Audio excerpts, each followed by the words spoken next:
All right, let's talk about the gold dust. Don't waste your gold dust. You know, I love that line. It's the last line of the book. Don't waste your gold dust. Tell me about what gold dust means. Yeah, it's interesting because as you know, I rewrote the ending of the book at least a dozen times. Yeah. And there's some lines that just come, and they come in the middle of the night, and you don't know where they come from, and you don't know how they come, and you wish you did because you'd like to recreate it all over again. And that's one of them. You know, Yeah. Don't waste your gold dust. I think it just has this this feel to it that is intriguing, that is challenging, that is. It goes back to the Japanese ceramics. You know, and the idea that they mix the gold dust in with the glue when they glued back the vases or the bowls. It's not the glue that makes the ceramics beautiful. It's the gold dust that makes the ceramics beautiful. You know, and in the book, let's see if we can find it. Talk about the idea. And this might be a close second to the unrecognized spiritual needs line. But the most beautiful and surprising lesson that the Japanese art form of kintsugi teaches us is this. We are each other's wounded healers.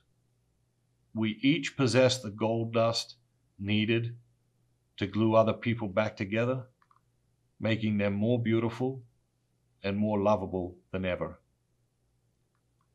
It is our love, connection, acceptance, generosity, community, and kindness that are the gold dust. That's your gold dust. Your goodness is your gold dust. Your ability to love and be generous, be kind and thoughtful, compassionate. That's your gold dust, you know, and it is desperately needed by everyone in your life in order for them to be healed, put back together, become more beautiful and more lovable than ever. And so to withhold your gold dust is more than a crime. You know, it's a treachery. And I think we do sometimes. We withhold our gold dust. And that's tragic. We waste our gold dust.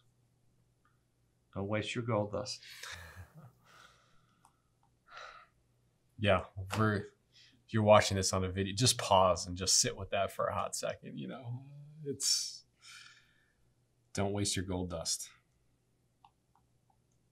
It's an incredible standard, you know. It's like